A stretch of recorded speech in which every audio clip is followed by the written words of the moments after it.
Hi, I'm Jenny Foster. I work for the Global Goals Centre. We're actually looking to set up a visitor and education centre based on the Sustainable Development Goals, or the Global Goals, to try and inspire people and excite them about this amazing world plan. So the Global Goals are 17 goals that every single country in the world has agreed to, which aim to alleviate poverty and put an end to climate change and inequality. Pretty wide-reaching, but most people in this country and around the world actually don't really know much about them, which seems such a shame, and they're not on the curriculum. So what we're looking to do at the centre is, yes, to educate people, but also just to showcase all the incredible work that's going on around the world to try to reach these exciting goals. The idea is that we will set up a really exciting and immersive visitor experience, so that it's a real in-your-shoes opportunity to enter into another world, if you like, and understand our own place in it, and how what we do here can have a massive impact on the world around us, even in very small ways, but just to really inspire people to engage with the goals at whatever level they can, and to be part of a vision for a much fairer and cleaner world that we can all feel much happier and healthier living in. 2020 marks 5 years since the Global Goals were signed, which means that we've got 10 years left to try to achieve them. And yes, we have achieved quite a lot in that time, but actually if we're going to meet these goals by 2030, we've really got to accelerate the rate of change, which means that all of us need to do more, and we need to engage far more people and businesses and governments to do more as well if we're going to get there.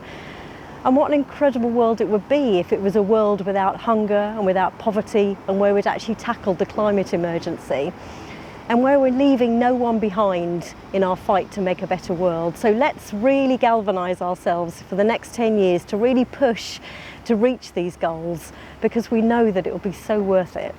So what can you do to engage with these global goals? Well, as churches, you can do plenty of things, and you might think, well, we're already doing quite a lot. We don't use plastics and we buy fair trade, and that's fantastic, but there's so many more things that you can look at as a church. So go and have a look at the global goals. There's 17 of them. They cover everything from education and healthcare through to climate action, life underwater. And just think through how you can react to these and what you can do. And then as an individual, what can you do? Well, again, go and look at the goals, find out more about them, and think through and pray through what God is calling you to do, more than you're doing already. It might be that you just could do more on social media to spread the word to more people about the goals.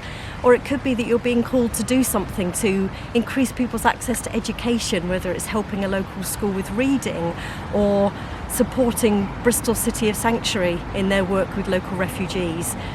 So many ways that you can engage, so many ways that we can be salt and light in our communities and really bring to life that verse from Micah 6 verse 8, to love justice and kindness and walk humbly with our God. And if you want to know more about the Global Goals Centre, please do look at our website, globalgoalscentre.org. There's a donate button if you feel able to give to the centre, and please do get involved with us on social media, because the more people that can know about the goals and pick up on the ideas that we have of how you can react, as well as hearing about the great stories from around the world of what's going on, then the closer we're going to get to the goals. So let's not just be reactive and wait for people to ask us to do things, but let's be God's people who are proactive to really bring His kingdom to this world now.